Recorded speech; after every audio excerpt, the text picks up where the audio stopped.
Also wenn ich einem Amerikaner sagen soll, wo ich herkomme, dann würde ich sagen, dass ich Deutsche bin. Aber dass ich natürlich trotzdem, dass ich es wichtig finde, dass man mich nicht als die Deutsche sieht, sondern eher als eine, die aus Europa kommt.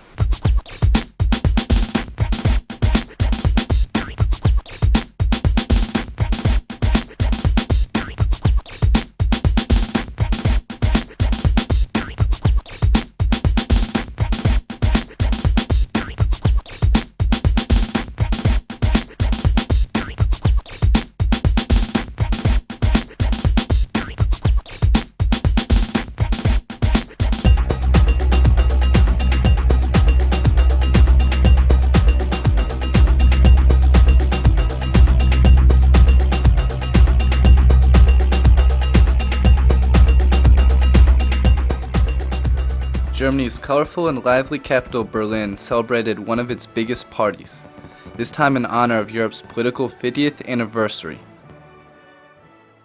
More than 6 decades ago, the mood was less buoyant. May 8th, 1945. After the end of World War II, Europe is devastated. The horrifying result after 6 years of war, more than 60 million lost, millions of people have nothing but their lives. What happened then will never happen again.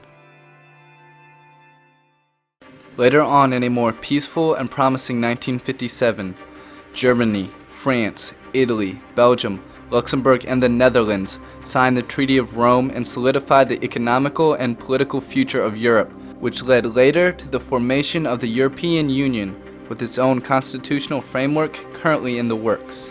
The last 50 years of its young political history, Europe has witnessed some important milestones on its way to a unified continent. Passport control and customs checks at most internal borders have disappeared. Europe introduced its own currency, the euro, which has been adopted by many of the member states. Europe also supported the fall of the Berlin Wall and the Iron Curtain, which marked a new era in Eastern Europe and a new era on an ever-changing continent.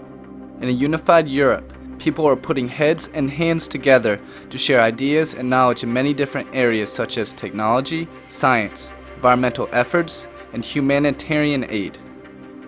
Every 6 months, each member state takes its turn in holding the presidency of the Council of the European Union. In 2007, it was Germany, presided over by Chancellor Angela Merkel, and focusing on the issues of energy preservation and the European Constitution. Unser Auftrag für die Zukunft. Europe has always been a place for visions, driven by many young visionaries who discuss their ideas and hone their political skills in the European Youth Parliament. The Eurokids living under the stars within the 27 member countries of the European Union greatly benefit from the variety of initiatives to promote the European idea. Specially designed schools throughout Europe, like the one in the northern German city of Flensburg, offer a program initiated by the European Commission to help their students live the European idea of growing together. The Kut-Tucholsky School, named after the famed German journalist and writer, is a comprehensive school where students from the 5th to 13th grade can graduate and receive a diploma with different levels of qualification and entitles them to go on to college or into an apprenticeship. School officials are proud to say that the dropout rate is nearly zero. That translates into the promise of an excellent future for everyone. Hands-on classes provide students with practical skills they might need later on in life. The school sits in a beautiful park-like setting and stands out as an example for other schools by coming up with innovative ideas like converting a former parking lot into an eye-catching pond. What's most important, though, is the Kut-Tucholsky School's qualification as a Europaschule, which follows certain requirements linked to the European Union. Meet American teaching assistant Bennett, who, believe it or not, originally comes from Flensburg, Minnesota.